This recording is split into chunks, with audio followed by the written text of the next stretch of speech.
En la cadena SER del Guadiato, Diálogos. Un espacio de Radio Peñarroya para escuchar, comprender, para razonar. Diálogos, con la firma de Francisco Javier de los Ríos.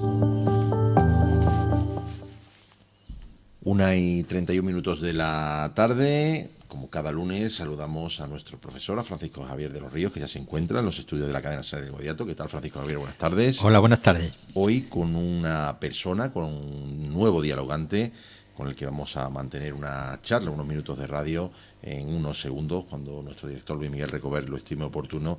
Hoy llega a nuestro diálogo José Antonio Lucero, que es la persona, o es el alma mater del blog de historia La Cuna de Halicarnaso. ¿Quién es José Antonio Lucero, Francisco Javier? Sí, José Antonio Lucero es un profesor de Ciencias Sociales y Lengua y Literatura en Educación Secundaria. Su formación académica es licenciado en Historia y máster en Escritura por la Universidad de Sevilla y colabora con varios medios digitales como blogger, youtuber, desde su canal La Cuna de Halicarnaso, como has comentado. Es uno de los canales sobre historia y docencia de habla hispana más seguido en todo el mundo. De hecho, tiene más de 200.000 suscriptores. En 2018 fue finalista del 23º Premio de Novela Ateneo Joven de Sevilla con su obra La vida en un minuto, que fue su debut literario. Tiene también otro libro, ¿Por qué los primeros emojis se escribían en arcilla? Y otros por qué de la historia, donde hace referencia a muchas inquietudes que podemos tener sobre la historia. Como profesor ha elaborado un sinfín de píldoras educativas desde el Paleolítico hasta la Guerra Fría y con temas de actualidad. Pero bueno, si está ya disponible, vamos a darle la bienvenida. Vamos a pasar a saludarle y a darle la bienvenida. José Antonio Lucero, ¿qué tal? Buenas tardes. Hola, muy buenas tardes. En primer lugar, agradecerle la presencia en directo en los micrófonos de la cadena SER del Guadiato, en Radio Peñarroya.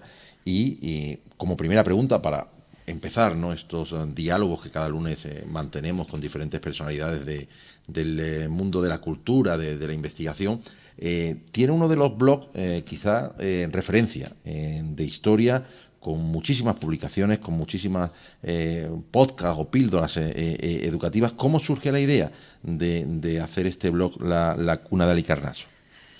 Bueno, en primer lugar, muchas gracias a vosotros por la invitación. Para mí es un auténtico placer poder charlar este ratito con todos vosotros y también con los oyentes que están oyendo Radio Peñarroya.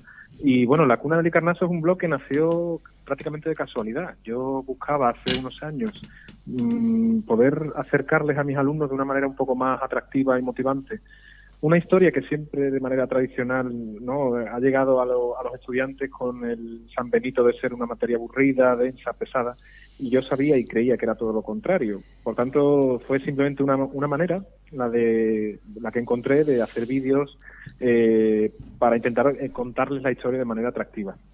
Uh-huh. Surge la idea, empiezan a hacer, pues, se producen los vídeos, los podcasts estos educativos.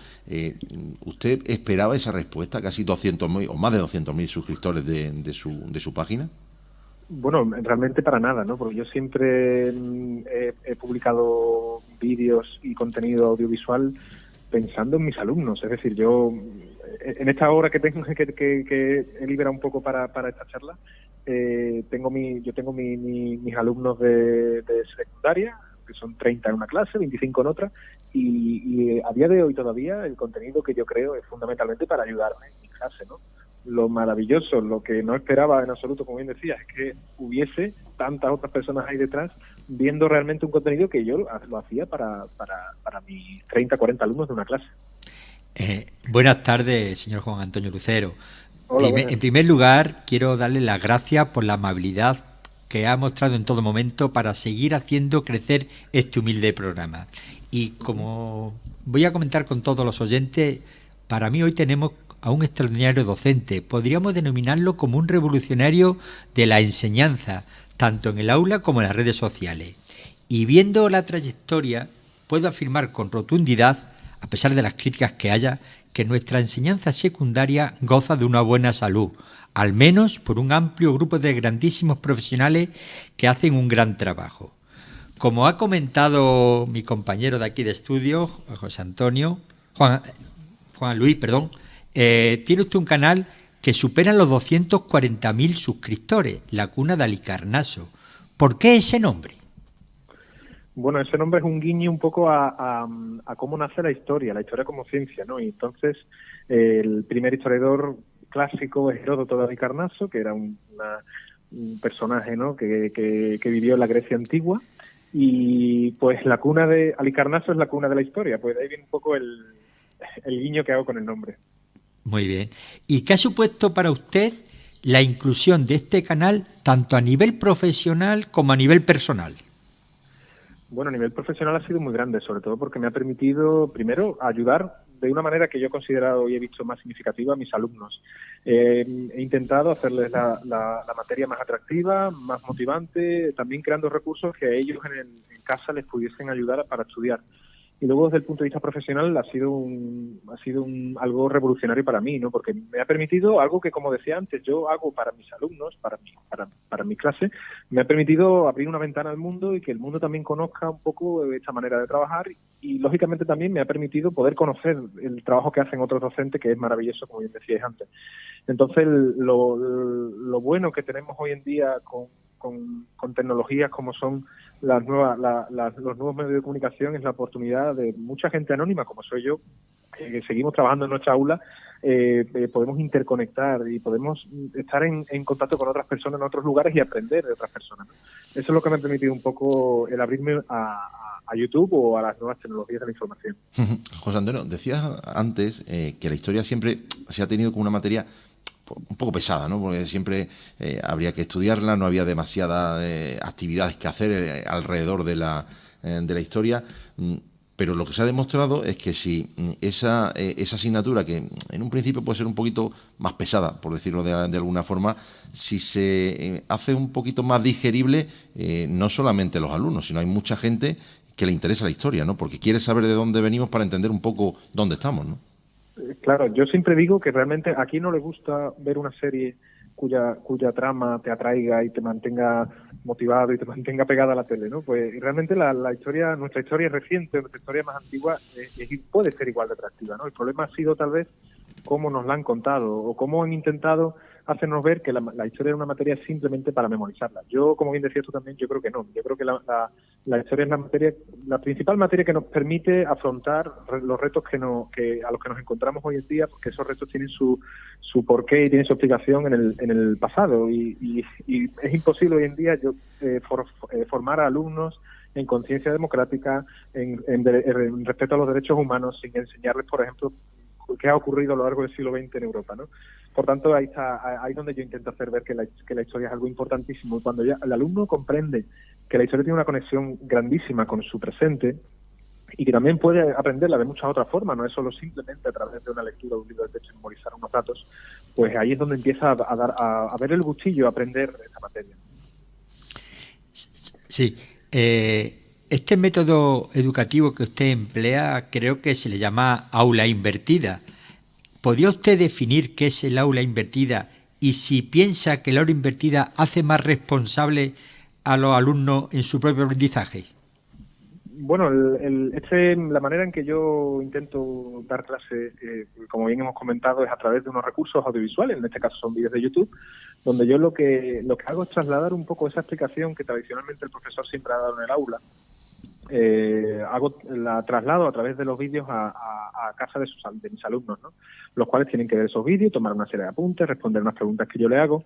Y lo importante luego no es el mero hecho de transmitir información a través de esos vídeos, sino lo importante ocurre en el aula cuando el tiempo ganado lo puedo utilizar con los alumnos en realizar varios tipos de metodologías activas o metodologías que implican que el alumno ya no solo está escuchando a alguien sobre historia, sino que la está poniendo en práctica en el sentido en el que está reflexionando sobre ella, en el que está buscando información, en el que está debatiendo con otros compañeros, en el que está reflexionando, que es muy importante la reflexión. Por tanto, de lo que se trata un poco este sistema es cambiar el orden natural en el que el alumno recibe una información y la practica, ¿no? Tradicionalmente los profesores explican en el aula, los alumnos trabajan en su casa a través de unos deberes. Yo intento dar la vuelta un poco a eso. Sí, entonces, por lo que también he estado viendo, usted lo que hace es llevar técnicas de aprendizaje con mecánicas de juego, es lo que se le denomina gamificación. ¿Cómo se le ocurre abordar este proyecto tan ambicioso y cómo lo diseñó? Bueno, yo creo que ha sido todo un poco también ensayo y error. Yo comencé a dar clase y desde el primer minuto, desde el primer curso, hace ya 9 años que empecé en la docencia, yo quería hacer algo diferente, ¿no? Yo quería enseñar a mis alumnos de una manera que a mí me parecía que podía llegarles mejor y aprender y que aprendan mejor en un mundo además que ya no es el mismo en el que nosotros, ni yo ni los oyentes que están oyendo aprendimos. Entonces intenté, como decía, con ensayo y error, ¿no? Viendo qué es lo que les interesa, viendo qué es lo que tal vez les cuesta más, menos. Me di cuenta de que a través del juego, bueno, es algo que realmente ha estado con nosotros siempre, ¿no? A través del juego se aprende muchísimo, ¿no? Y ahí hay unas estrategias en educación llamadas precisamente gamificación que ponen de relieve la importancia de aprender jugando. Y yo creo que también se puede aprender mucha historia jugando. Entonces, realmente, pues, a través del paso de los cursos, también aprendiendo muchísimo de otros docentes. Como bien decía antes, las redes sociales nos permiten la oportunidad a los docentes de estar interconectados entre nosotros y compartir experiencias. Y a partir de esas experiencias, en muchas ocasiones, de muchos otros docentes buenísimos, pues un poco he desarrollado una manera de trabajar que ya para mí es muy estable y con la que mis alumnos se sienten muy cómodos y creo que les gusta mucho, ¿no? Luego hay como todo, porque yo también tengo que enfrentarme a alumnos desmotivados, a los que les cuesta mucho, pero al menos intento acercarme más a ellos y que ellos sientan que las clases de historia no van a ser las de siempre o no son una clase donde se van a aburrir, ¿no? Sí. Entonces, ese modelo de gamificación está compuesto de varios elementos. Si es así, ¿cuáles son los principales elementos que componen ese modelo? Bueno, yo, como decía, la manera en que yo trabajo, tienen unos vídeos que son el recurso que los estudiantes tienen que trabajar en su casa. Son los vídeos que se encuentran en la Cuna de Halicarnaso, que son accesibles a cualquier otro docente. De hecho, miles y miles de docentes los utilizan a día de hoy, me lo dicen mucho, por ejemplo, en redes sociales, para trabajar con sus propios alumnos. Y luego, una vez los alumnos han trabajado esos vídeos en su casa, es decir, los han visto, yo les pido que tomen apuntes, que apunten las ideas principales. Luego llegamos a clase y yo les proveo a ellos de una serie de una actividad o realizamos entre todos algún tipo de juego, realizamos algún proyecto que implique pues que el alumno ponga en marcha su creatividad, su imaginación. Y como os digo, las clases corrientes que transcurren en mi caso, pues son clases donde los alumnos tienen mucha participación, donde tienen están muy implicados con su propio aprendizaje. José Antonio, pero ¿cómo es la producción de ese contenido? Porque evidentemente es un contenido, es una materia densa, es una materia que hay que resumir mucho, hay que seleccionar mucho qué es lo que se quiere o dónde se quiere incidir. ¿Cómo es el proceso de producción? Porque no debe ser nada fácil. No, claro, es un proceso que requiere tiempo, ¿no? Yo, en este caso, los más de 100 vídeos que tengo en la Cuna de Halicarnaso hoy en día son producto de varios años trabajando la edición de vídeo.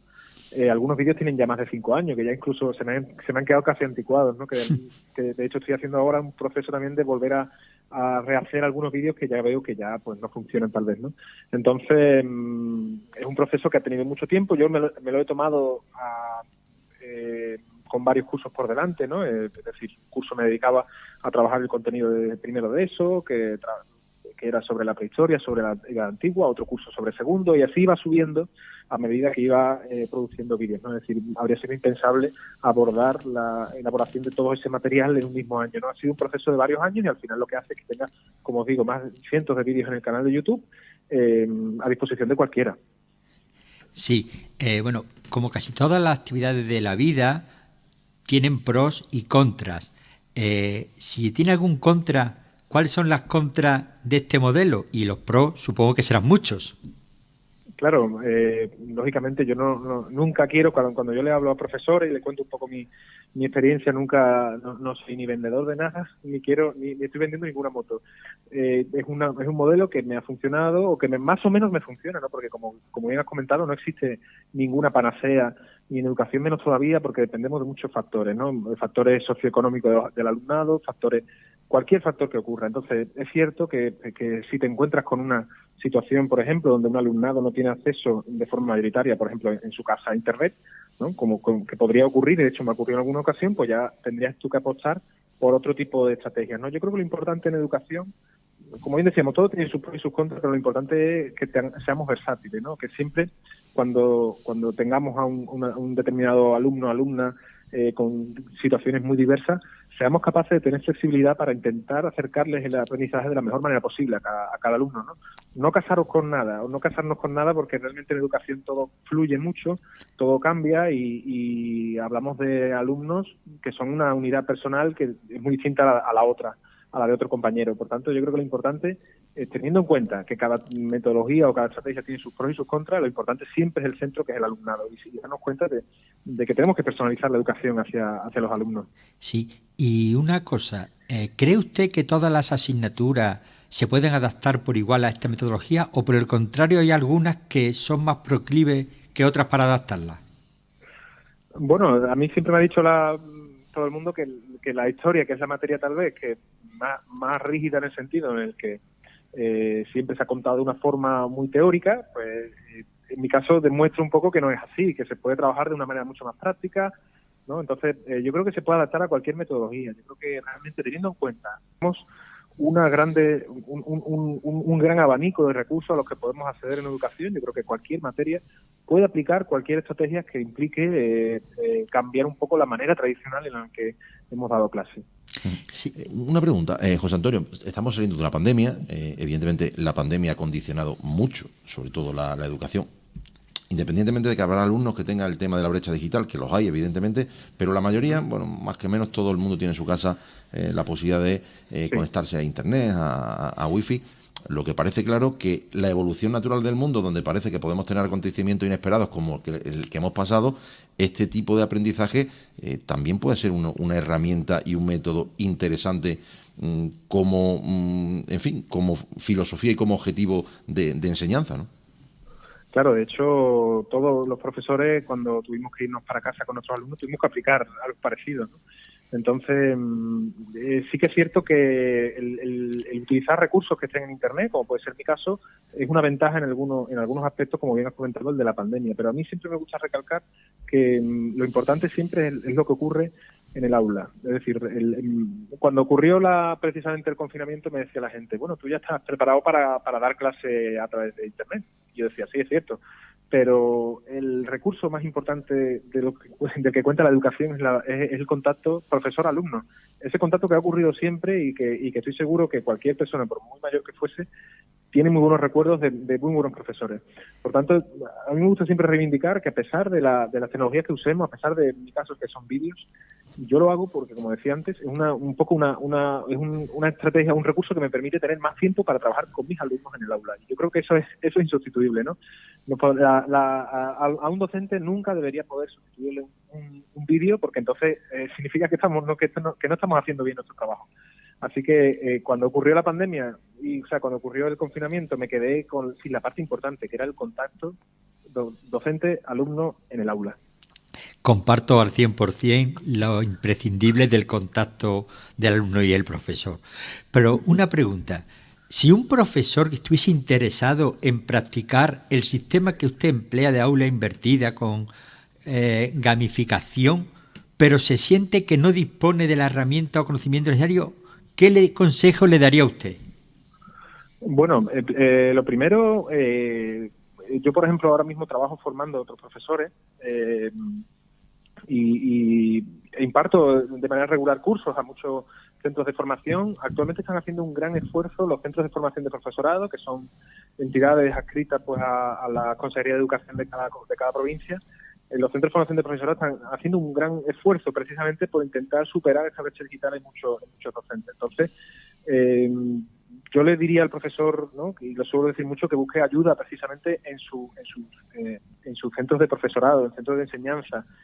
Seguramente ya en cada centro hay un profesor que destaca por algún tipo de uso de metodología, como hay otros profesores que destacan por otras cosas, ¿no?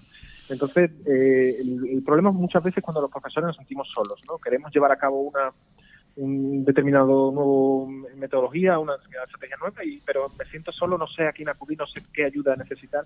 En los propios centros y de las propias consejerías hay mucha ayuda. Entonces, yo les pediría a los profesores que no solo investiguen en Internet, que no solo tengan un poco el valor de salir de la zona de confort, que en muchas ocasiones da muy buenos beneficios, como también podemos meter la pata, porque también puede ocurrir.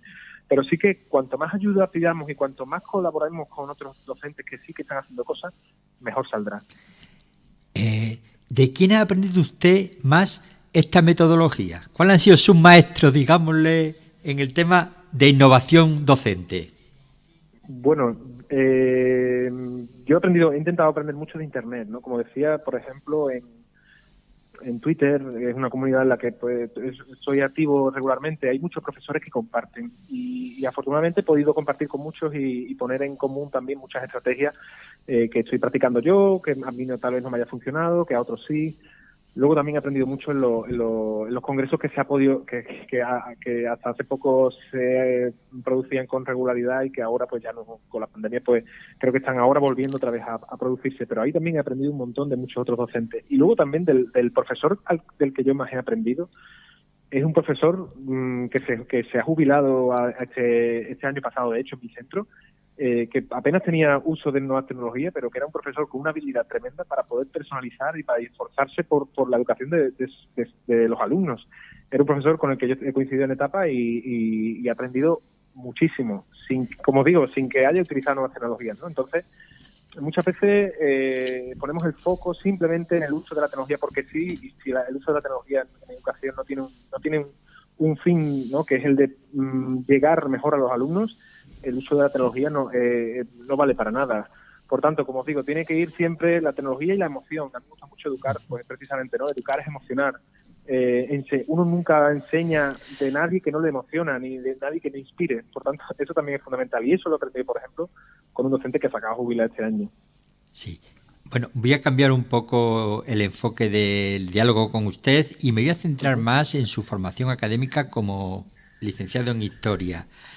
¿Cuáles son los hechos desde su perspectiva que podamos entrecomillar como falsedades de la historia más relevantes? Bueno, pues no sabría decirle ahora. Buena pregunta, sí que, pero claro, la historia está llena de, sobre todo, más que de falsedades, de medias verdades y de interpretaciones partidistas, ¿no? Sobre todo lo estamos viendo ahora muchísimo con cómo estamos viendo cómo hay determinadas tendencias políticas que intentan arrastrar y justificar en la historia actitudes e idearios políticos actuales, ¿no? Entonces, por ejemplo, si nos vamos a la Edad Media, si intentamos entender cómo era la Edad Media en la península ibérica, ¿no? El proceso de reconquista o llamado de reconquista tradicionalmente, las relaciones entre los reinos como es Al-Ándalus, como es en los reinos cristianos, ahí hay una gran cantidad de medias verdades y de historias partidistas que se cuentan y muchas otras que hay en la historia. Así que teniendo en cuenta eso, yo a mis alumnos siempre intento enseñarles que la historia precisamente se construye teniendo en cuenta que nos lo van a intentar contar de muchas formas y van a intentar muchas veces manipular. Y frente a eso, ahí está la objetividad del historiador. Sí. Y bueno, ¿cuál es, desde su perspectiva, la importancia de conocer la historia para poder ser crítico con los hechos que acontecen en la actualidad? Bueno, está claro, es fundamental. La historia es, como dije al principio, la principal materia que a un chico joven le permite entender por qué un político está dando un discurso, qué es lo que quiere decir determinada consigna, por qué están ocurriendo todavía conflictos hoy en día, ¿no? Como puede ser el de Rusia y Ucrania, que parece haber que cómo sale eso. La historia es la maestra que nos permite, es la llave maestra que nos permite abrir todas las puertas del presente. Por tanto, yo incido mucho en mis alumnos en la importancia de estudiarla, de leerla, porque es precisamente lo que nos permite ser críticos y nos permite determinar cuándo una persona no nos está contando la verdad. ¿Y qué hecho destacaría usted, hechos recientes, que se asemejen a hechos pasados de la historia? Bueno, estamos viendo ahora mismo, por ejemplo, en cuestiones políticas, cómo está habiendo un cambio, ¿no? Por ejemplo, la tradicional concepción del bipartidismo en la política española, muy parecida al bipartidismo de la Restauración, cuando se restaura la monarquía borbónica con Alfonso XII y se establece que hay dos partidos, ¿no? El partido de Cánovas y de Sagasta y se turnan, ¿no? Y luego empiezan a llegar los cambios tan dramáticos que ocurren en muchos lugares de Europa y también en España a partir de los años 30. Estamos viendo un reflejo, ¿no? No es que yo esté diciendo ahora que nos encontremos con el auge otra vez del fascismo ni nada parecido, pero sí que hay un reflejo sobre todo en el desprestigio que en las situaciones de crisis que hemos vivido ahora están repercutiendo en la democracia parlamentaria, ¿no? Nos estamos encontrando con mensajes otra vez de personas que cuestionan el sistema democrático, que cuestionan el juego de partidos o el juego democrático, y nos estamos encontrando con situaciones políticas que tienen ese reflejo en otros pasados. Bueno, ya estamos acabando porque la radio es así, y para finalizar me gustaría conocer un poquito más a la persona, que por cierto aprovecho para comentar a los oyentes que tiene una cierta vinculación con nuestro pueblo, más que por él, por su mujer, ya que su abuelo fue un veterinario de aquí de Peñarroya, que además daba clases en el instituto, don Jorge Latorre. Y dicho eso, ¿cuál es y también era un buen pintor, también. Eso es, también. ¿Cuál es su música preferida? ¿Un solista, un grupo, una canción? Bueno, yo he sido muy clásico, he sido mucho de los Beatles. Actualmente me gusta mucho un grupo que es Vetusta Morla, que canta en español también, que es así un grupo de indie que mezcla rock con música tradicional y muy chulo. ¿Y en literatura? En literatura yo siempre he considerado a Gabriel García Márquez, el realismo mágico, ¿no? De 100 años de soledad, por ejemplo, como mi gran obra, la que más he disfrutado leyendo. ¿Cuál es la afición predilecta? La lectura. ¿Y practica deporte? Si es así, ¿cuál? La verdad es que debería practicar más de lo que practico, ¿no? Y sí que he salido a correr varias veces, me gusta andar, me gusta dar paseos. Si lo consideramos deporte, pues valdría. Bueno, pues por supuesto, yo lo considero deporte, es lo que más practico yo ahora mismo. Bueno, pues José Antonio, ha sido un placer tenerle con nosotros. Está invitado a que cuando quiera pueda visitarnos el pueblo del origen de su mujer y por supuesto le invitaríamos al centro de profesores a que imparta cualquier tipo de conferencia que seguro que sería de mucho provecho. Pues para mí encantadísimo, porque es cierto que de Peñarroya, sobre todo por mi suegro, con su familia he oído mucho. Sé que hay muy buena gente ahí, así que pues el día que pueda ir y escaparme, pues me encantaría hablar de educación, de YouTube, de mis libros, de lo que sea. Muchas gracias. José Antonio Lucero, ha sido un placer este ratito de radio. Gracias por atendernos y por este ratito donde hemos aprendido muchas cosas. Gracias, José Antonio Lucero. Muchas gracias a vosotros. Gracias, Francisco Javier de los Ríos. Nosotros vamos a llegar al final del programa de hoy, recordándoles que esta tarde a las 7 llegan los del deporte.